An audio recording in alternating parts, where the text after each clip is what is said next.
All right, so it's 11:05, so we're going to go ahead and get started. Good afternoon, and thank you for joining us. My name is Rob Vernon, and I am the Senior Vice President of External Affairs at the Association of Zoos and Aquariums. I am also the staff lead for the AZA Safe Saving Animals from Extinction public engagement efforts, and I'm very pleased you all could join us today. Before we begin our call focused on Vaquita public engagement, I wanted to give you a quick update on how we are thinking about SAFE and public engagement efforts overall. Since launching SAFE last May, the public engagement efforts have evolved into several defined areas of action. Ultimately, SAFE public engagement is about utilizing the power of our members, guests, and donors to create a movement for conservation that provides opportunities to increase public participation in conservation actions. Our efforts will also increase public awareness around the conservation and species preservation work that is already being done by AZA-accredited aquariums and zoos, and, through SAFE, the continued evolving role of AZA facilities in species conservation. Those SAFE public engagement areas of action include earned and unearned media, including utilizing traditional and social media, advocacy and public policy efforts to push for public policy that supports the protection of endangered species, working with sponsors and partners like Unite for Literacy and Frito-Lay to help extend our reach, providing resources like the materials we send out for the SAFE Focus Days to AZA members to help you better tell your story, and finally, engaging visitors and engaging communities in conservation awareness efforts and direct action to save species. I'm very pleased to be joined today by two individuals, my AZA colleague Amy Rutherford and Dave Bader from Aquarium of the Pacific. Amy is the Director of Professional Development and Public Engagement at AZA. She is working with me on the educational aspects, the engaging our visitors and communities part of SAFE, with a focus on SAFE signature species public engagement efforts, which is what we are here to talk about today.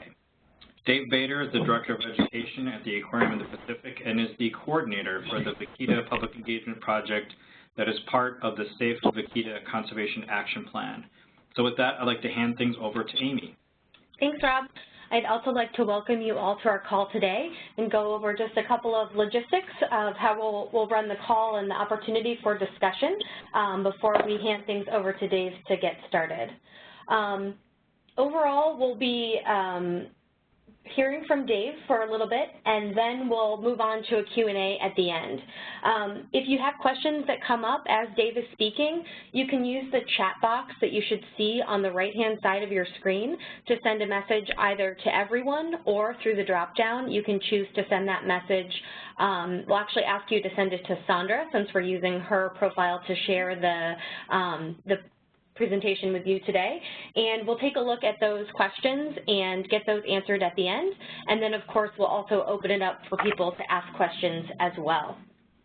We'll also be recording this meeting, so if there are other colleagues that were unable to join us today at your institutions or others, or you are having trouble loading the screen share, you'll be able to access it and review the information at a later time. So now I'm going to turn it over to Dave, who will be reviewing the conservation story of the Vaquita, so we're all familiar, and then reviewing the public engagement efforts that he's helped lead so far, as well as what's planned and what needs your help in the areas that Rob outlined, media, advocacy, resources, and engaging our visitors and communities. Thank you. It's great to be on the call today and to engage with so many wonderful people. I don't even know you, but you're on the call, so I know just by being here that you are absolutely wonderful. So like was said, we want to make sure that we go through a little bit of background on the Vaquita, not taking for granted that everybody knows the story of what's going on. So we'll start with what is a Vaquita? The next slide, please. Vaquita are the smallest cetacean, smallest whale that we have. They're found in only one place. We'll look at that in a second. But porpoises are just slightly different than dolphin. They are a different group altogether. Being a porpoise, they're typically solitary animals. They don't really like to hang out in big pods. Their behavior is generally reclusive, and that's somewhat of the reason why these animals are so hard to identify, to spot, and to count. one of the other reasons that these guys are special and sort of in this situation is where they're found. So the next slide, please. The Vaquita are only found in the northern Gulf of California, in this very special place that's full of endemic animals. The Vaquita is found just in this tiny little space. And I can explain the graph here really quickly. The blue part of the graph is a Vaquita refuge that's been set up for many years, and it's been set aside by the Mexican government to provide a space for Vaquita to live and free of fishing and harm. Unfortunately, enforcement of this historic Vaquita refuge has been somewhat limited as well.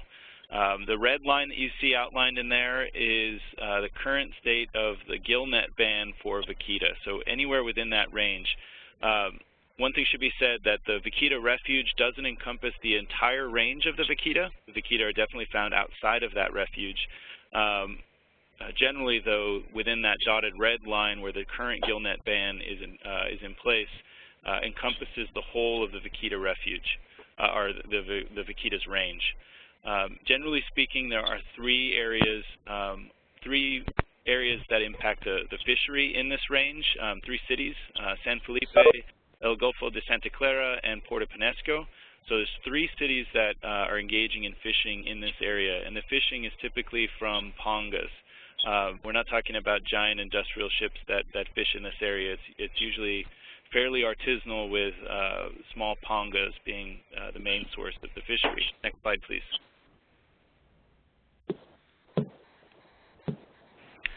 So what's been going on with the Vaquita? We can see from this graph that the Vaquita's population has been declining for quite some time. If we look at the left side of the graph, we can see a slightly less of a trajectory, 8.5% per year, or 8.4% per year decline. And then we look at the right side, we see a much steeper decline in populations. Vaquita have died historically in legal fisheries in the area for both shrimp and finfish, and in more recent times they've died primarily being caught in gill nets for an illegally caught fish called the totuaba. The fisheries in this area are typically a gill net fishery, and we'll see that in a little bit. It's a little bit unique for the way that that fish are caught in this area, and Vaquita, this is the thing that's challenging them. It's really the only cause of their mortality in the area are the gill nets, and the main reason why the key area of conservation for the species is banning gill nets from the northern Gulf of California for forever. If we look critically at that 18.5% per year decline, we're really looking at an amazing impact of the illegal fishery for an animal called the totuaba. It's a fish that's also endangered and found in the exact same range as the Vaquita. So next slide, please. Totuaba are caught solely for one part of their body. They're caught for their swim bladders. The swim bladder is used in soup in Asia and can fetch a really high price, up to $10,000 or maybe even more in the Asian market. You can see the picture on the left. The Vaquita and the totuaba are roughly the same size animal. They live in exactly the same area, and we really have to think about these two animals together. The totuaba certainly is an endangered fish. Perhaps maybe 95% of its population has been impacted or declined from their historic populations. Vaquita are a little bit different in the numbers of their animals. I shouldn't say different. Their historic populations were probably in the few thousands. So at the most, Vaquita were only maybe 3,000 or more animals from genetic analysis. So they've always historically been a fairly small population in this area in the upper Gulf. But certainly at 60 today, we really have to knuckle down here and see what we can do to conserve the species, to limit or eliminate the catch of totuaba and the gill netting used to catch those, and do something about the trade, the illegal trade in fish maw. Next slide, please. This is, again, just a closer look. We can see the 3 fishing villages that are impacting the area, as well as the historic refuge, the distribution of vaquita, and the gillnet exclusion zone. The gillnet exclusion zone is a temporary ban. It's a 2-year ban that will be up sooner than we'd like it to be. And one of the conservation efforts that we'd like to make certainly is to make sure that the gillnet ban is put into place on a permanent basis, and enforcement is, well, that it's enforced. So that's the real quick and dirty history of the vaquita and the story behind the vaquita. The next thing I'd like to talk about in the next slides are what we're currently doing and what can be done for public engagement for the vaquita. One of the simple things is that while there's not a tremendous amount known about the biology of the vaquita, certainly more could be known. Probably say that about most marine animals. We do know certain things. We know that gillnets are killing vaquita, and it's really the only thing that we really need to make sure we eliminate for the conservation of the vaquita, or one of the very main things that we need to do. We know that vaquita have very limited range, and that their numbers are around 60 and continue to diminish at an alarming rate. We have an exhibit. One of the things that we can do at our institutions is to build exhibits. We can create these permanent displays that allow us to message about the vaquita on a much broader basis. At the Aquarium of the Pacific, we've had this Gulf of California exhibit up for many years, but certainly this is one of the very few vaquita exhibits that exist. I know that Monterey Bay Aquarium has currently put up a vaquita exhibit in their temporary exhibit space on Baja, and there may be a few others. I know that Texas State Aquarium is looking at installing one, but we could certainly do a better job about building vaquita exhibits in our AZA institutions. Next slide, please. The other thing we can do is do a better job about engaging our publics while they're at our institutions in a couple different ways. One way that we found successful is through partnership. The slide picture that you see on the right, or sorry, the left, is a partnership that we had with Levi Strauss. Many companies have these where they invite employees of their institutions to do community work, where they come out and participate in helping other institutions out, nonprofits, with their mission. Levi Strauss came out to help us, and we gave them a short, brief introduction to the story of the vaquita and put them at a vaquita conservation cart in our Gulf of California exhibit space. They were incredibly enthusiastic about interpreting with our public, and I feel like we could probably use this model across various partnerships and into industry to really spread the message of the vaquita. The other way that became clear is that we can certainly reach more people than even the 180 million people who visit our institutions if we do a good job about directing our messaging through media. We were able on World Ocean Day to direct several media outlets to come to the aquarium and to learn that the vaquita is an important conservation message for the Aquarium of the Pacific, and that we were in collaboration with several other institutions to message about vaquita on World Ocean Day. If we look at the next slide, we could see that the media pickup was I think, pretty impressive, and certainly we reached more people through our media efforts on this day than we could have if we were just messaging to our public. Can we pick up the next slide?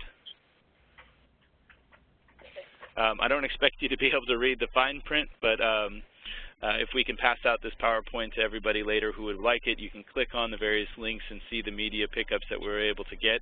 KABC, I think, was passed on to Texas. We can say the KTRK in Texas and in North Carolina. So the message went beyond the Los Angeles market from our media pickups. Univision was a great one for our Hispanic audience that we were able to do, and that was the image that you saw above, so we did that in Spanish.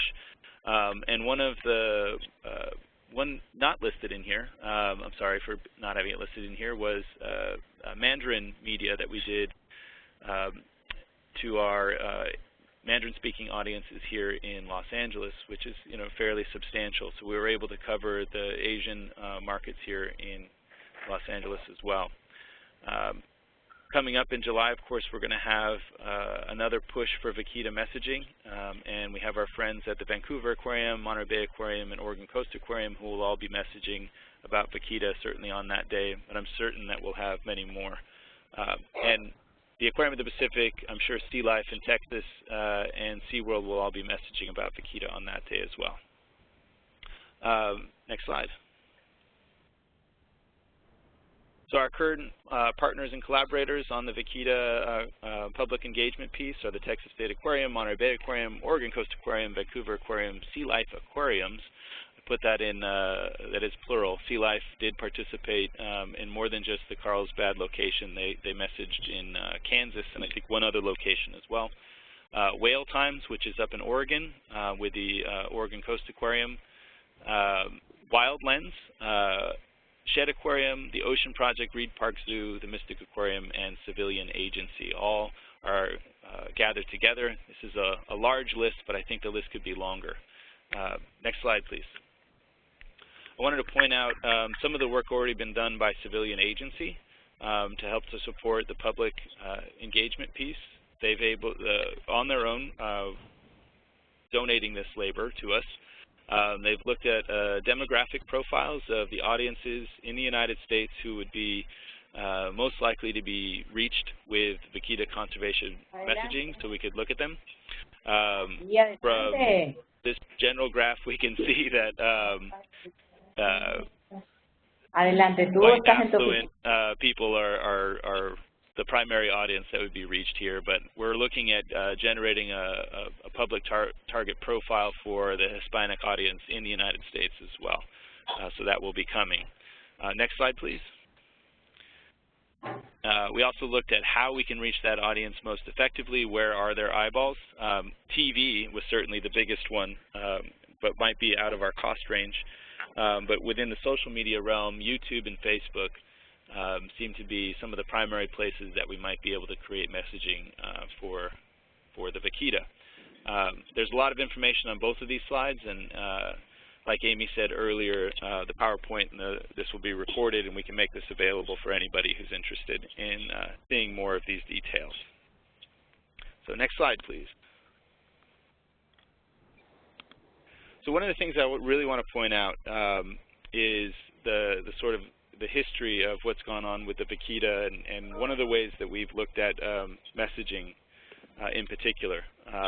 We really feel like the specific message we'd like to convey for Vaquita is a seafood message, a sustainable seafood messaging. Partly because the direct linkage to Vaquita, buying Vaquita-friendly seafood is going to be a fairly long way off to be a key messaging point for our public. But generally speaking, if we look at the history of the decline of the fishery, sustainable seafood is something that we really need to look at.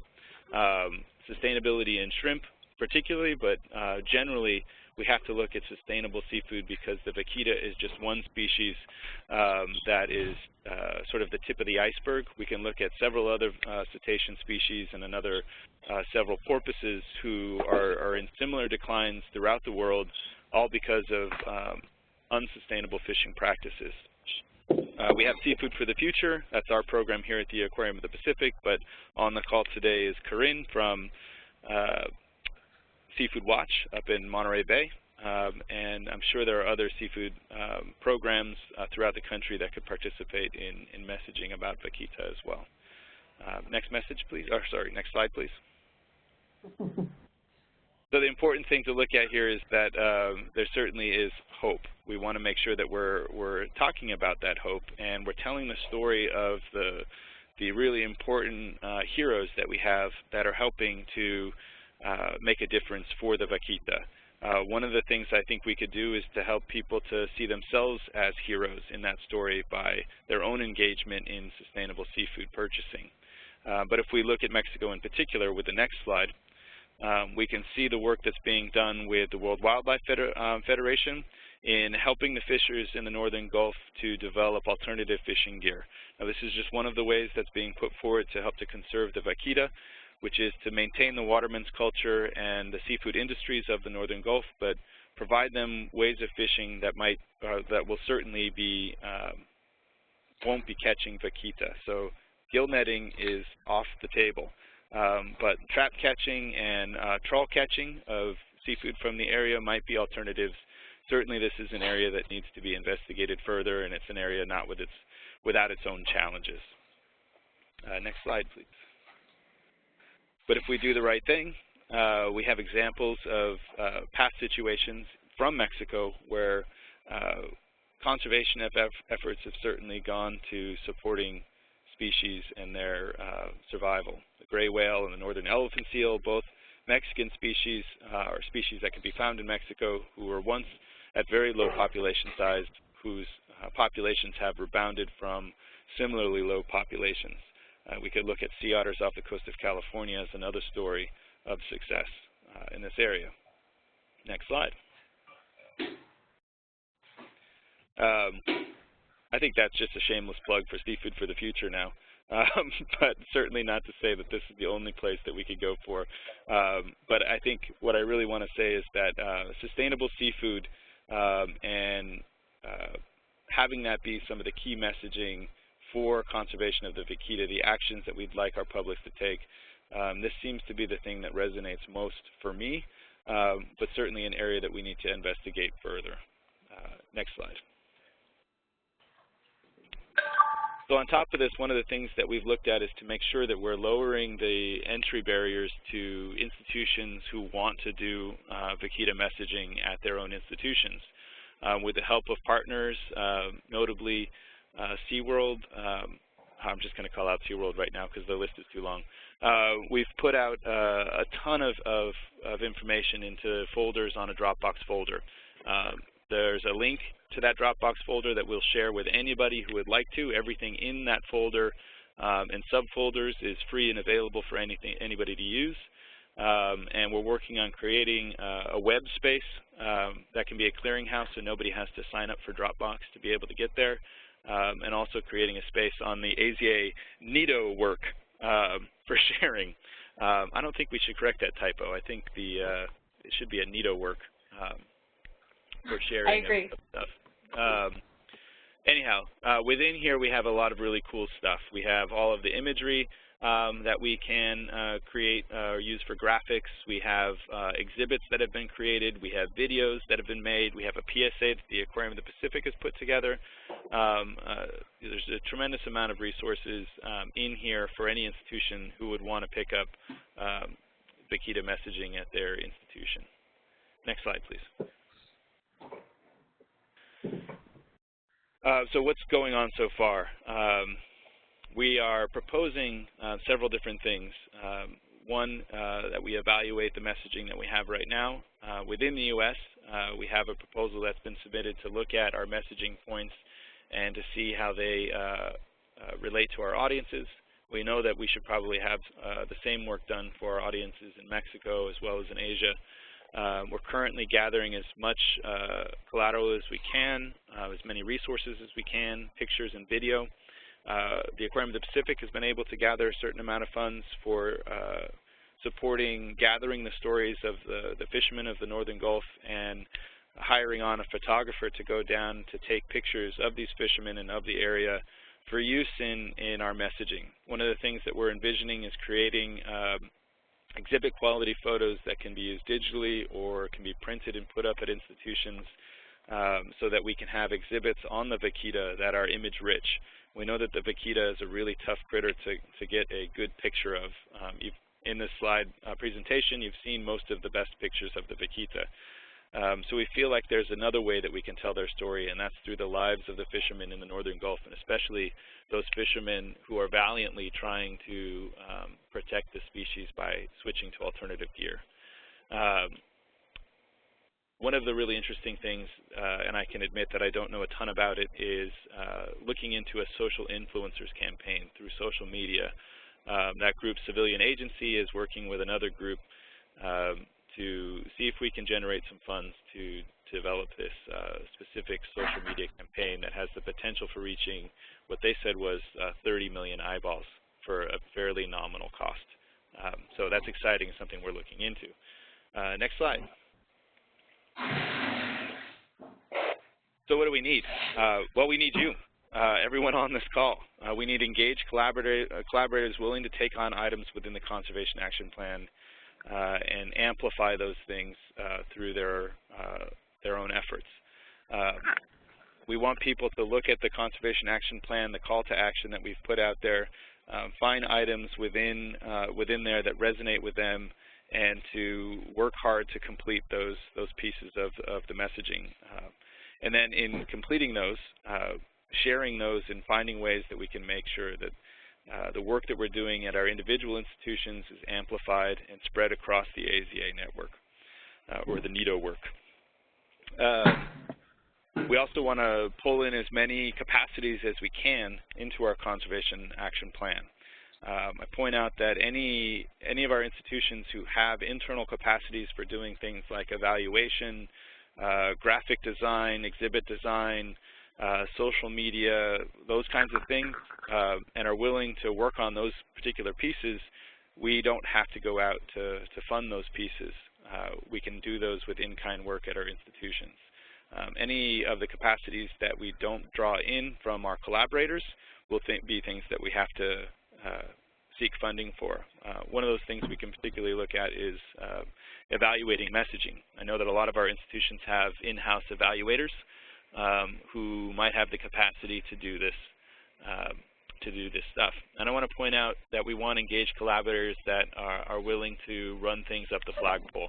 I know that a lot of times we're getting our education folks jumping on to the public engagement piece, but that last bullet in there is the need for marketing and PR. That was clear from what we wanted to have accomplished on World Ocean Day, that marketing and PR folks were critical in spreading the message. I think that's going to be true for public engagement across the different SAFE categories. We're certainly going to be able to reach more eyeballs, more beyond than just the visitors to our parks, if we're able to create compelling stories that reach a media market. Next slide. And just to point out, public engagement is not the only thing that's happening in the conservation work plan for the Vaquita. All of the different aspects of what would be important to conserve the species are being considered, and many of these do need coordinators and collaborators to join on as well. So today we've just been talking about the public engagement piece, but certainly at our institutions we have capacities to join in these other areas, and you certainly know people at your place that could join in on those. I'm sure AZA, and myself included, would appreciate having as many people join this team as possible. I think that's the last thing I have to say. Well, maybe not the last thing to say. I hope not. Great. Thank you so much, Dave, for leading this call and helping us share this story and lead our public engagement efforts. I want to open it up to questions now. I don't see any that came in through the chat box, as well as highlight this information. We have contact for Dave, myself, Amy, Rob, and then Sandra Elvin, who is our Director of Conservation, who's working with some of the safe species, including the Vaquita, on coordinating all of those projects that you just saw on the last slide. So she's a great Vaquita resource as well. Or if you're interested in getting involved in the other projects or anything related to the safe conservation work for the species, you can touch base. Also, we wanted to get this date on everyone's calendar. There's going to be a lot of safe content and updates at our annual conference in September in San Diego. In particular, we'll have a Vaquita update meeting that will be more opportunity to learn about the work that's happening across projects, as well as opportunities to continue to volunteer for service and ask questions. And that will be happening on Friday the 9th from 2 to 3 p.m. In that convention room 23B. And if you're worried you'll forget those details, they are on our website, and of course will also be on the conference app. So does anybody have any questions for Dave or for AZA before we wrap up our time today? Dave, I have a question. This is Paula Carlson from the Dallas World Aquarium. Several weeks ago, an email came out asking for volunteers to do some counts or watching of vaquitas. Is that still being talked about? Yeah, I'll toss that to AZA. I think you guys have more of that information. Yeah, hi Paula, this is Sandra Alvin calling, Sandra Alvin responding to your question. We do have that project underway. We're actually looking for a project coordinator for that, for the alternative gear section. There's been other institutions that have also volunteered some folks. It's on our radar. It's one of our #1 priorities to get that going. Okay, very good. So we can touch base offline if you like on Perfect. that. Great. Hi, this is Sarah Mesnick from the Southwest Fisheries Science Center, and thanks to everybody on the call and all the efforts. And I just wanted to reach out and say that we're happy to look at materials or answer any questions that have to do with the science behind vaquita conservation. We're here as a resource for everyone. Just let us know. And I'll follow up offline about that vaquita watching project. Thank you, Sarah. This is Dave. I should also give a shout out to Sarah Mesnick and all of the folks at the Southwest Marine Fisheries Center who've been working on vaquita for a lot longer than the rest of us have. So kudos to them for doing all the work that they've done so far and being so supportive of us as an institution and of this project generally. Mm-hmm. Yes, you guys can do the things that we can't. We're a science center. We are the federal government. You guys have so much more ability to get the word out in ways that are charming for the public and engaging, and we just want to support your efforts to get that information out in a timely way. So go for it.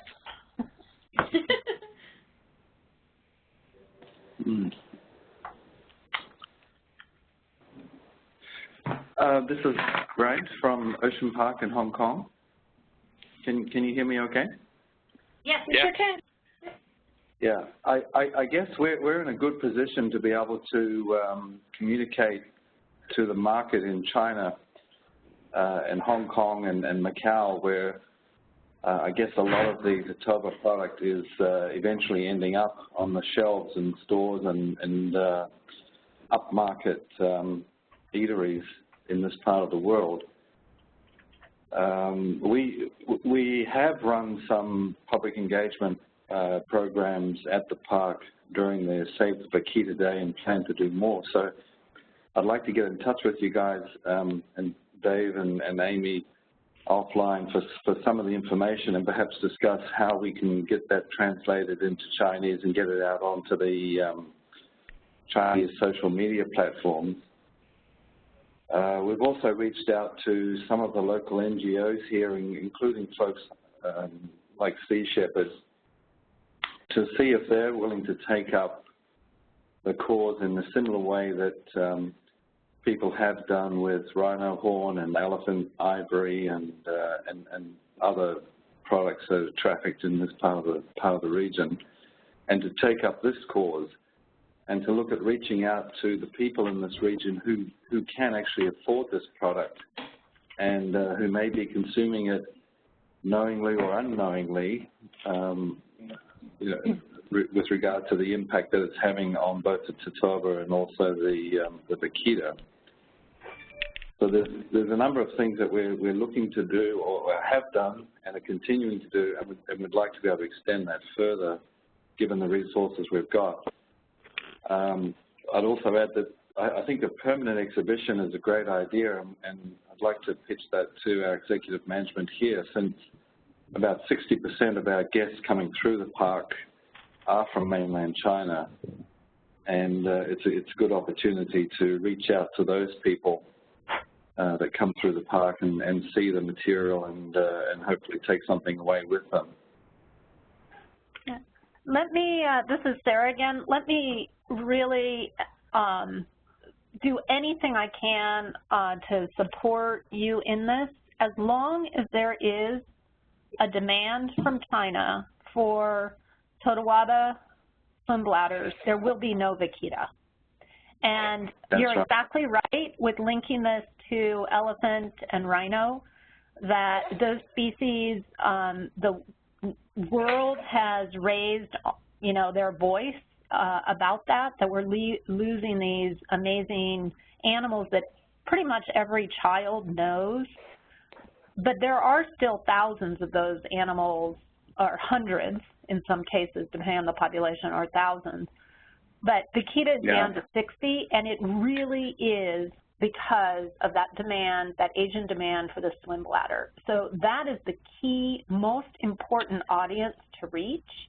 And however all of us on this call can help you do that, that as long as that demand is there, there will be no Vaquita. And that is really the next couple of years. So how we break into that engagement with your public, that's where it needs to really be happening. Yeah, there's very, to be frank with you, or candid I should say, there's very little public information or information made public through all the various platforms about this particular product, the fish maw as it's locally known, and the impact that it's having over there on Vaquita and also the Tatoba. I would bet that most people who can afford to consume it, and I'll come back to that in just a minute, probably don't even know that the fish maw that they've just bought for $10,000 or $20,000 US has actually come from Tatoba. It's simply a product that, you know, on the shelf that their restaurant or casino or what have you has supplied. So to be honest, it's really starting from literally starting from scratch to try and get the message across and to engage these people and change their minds. So much so, just to give you an example, recently going on a trip out of Hong Kong, when you go through immigration and customs, there's a number of shopping centers as there are at most airports. There's a particular shop there that sells shark fins, seal pills, and also fish maw, or the swim bladder products. And you know, we photographed at the airport the swim bladder with price tags of 130,000 Hong Kong dollars, which is roughly about 16,000 US dollars. It's likely that that particular product is from the Tatoba. Now, you can buy it on your way out of the airport when you're leaving Hong Kong. So you know, it's a huge challenge to try and communicate this issue to consumers in this part of the world. And as I say, there's been very, very little done to date. Most of the focus has been on ivory and you know, rhino horn and other Chinese traditional medicines involving animals that are being trafficked due to this demand. But anyway, that said, we'll certainly want to get involved and want to continue supporting and want to get the message across, both through the park to the visitors that are coming to the park and directly to the wealthy folks in this part of the world who are consuming this stuff. How can we help you?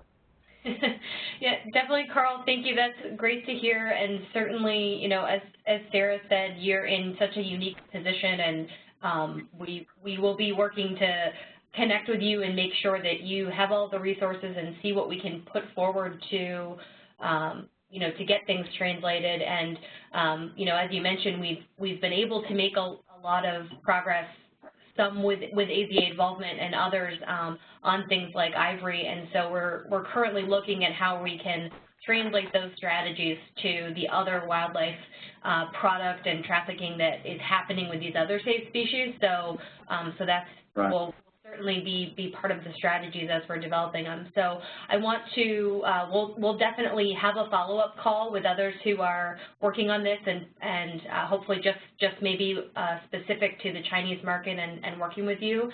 I want to see if we have any other questions before we wrap up our meeting today. Well, if I can just jump on, something we can do today, this is Dave, is we can email you the link to the Mandarin piece that was done for those Mandarin-speaking audiences that you might be able to. You could share it through social media, you know, today if you'd like to. News story. Yes. Yeah, there's certainly some low-hanging fruit like that we could do straight away, and we've got a lot of staff who are connected to these Chinese social platforms that can get that, get that sort of message out. And it would be great to work with you guys on developing a more focused strategy, for other sectors in the market that we can target. Sandra, this is Paul again. I just had a thought. Dave had brought up that Vancouver Aquarium is going to be doing some messaging on July 9th, but they're also hosting the International Aquarium Congress meeting at the end of September, which follows AZA, and I will be at both. If there's any kind of printed material that we could bring to, I don't know if there's any talks that will be happening about Vaquita at IAC. I don't know if there's any talks, but there's certainly plenty of printed material that you can bring. Yeah, and I could certainly pick it up when I'm in San Diego and bring it with, not knowing yet what the full program is. And I'll just mention Debbie Luke, our Senior VP here of Conservation and Science. She's also, she'll be attending as well. Perfect. We're going to have a whole day session of collaborative projects that some of the aquatic tags are doing. And that might be a great place to sort of announce where we have it. And like I said, there may be something already on the program. I just haven't seen the full program yet for the meeting. But that would be a great, there'll be 700 or 1,000, anywhere between 500 and 1,000 people from aquariums all over the world. It'd be a great way to get some messaging out there.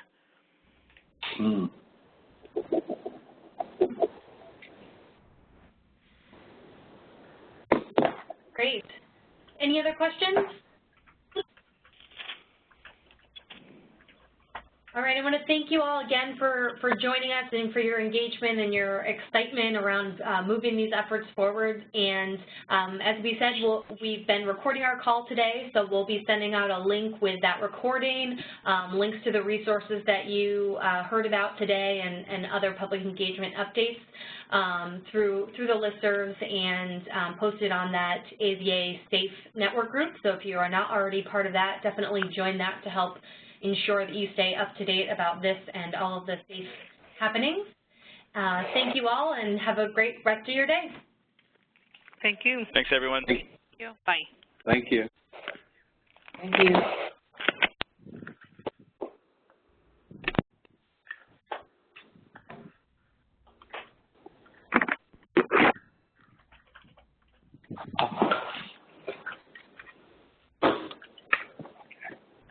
That's okay. Done.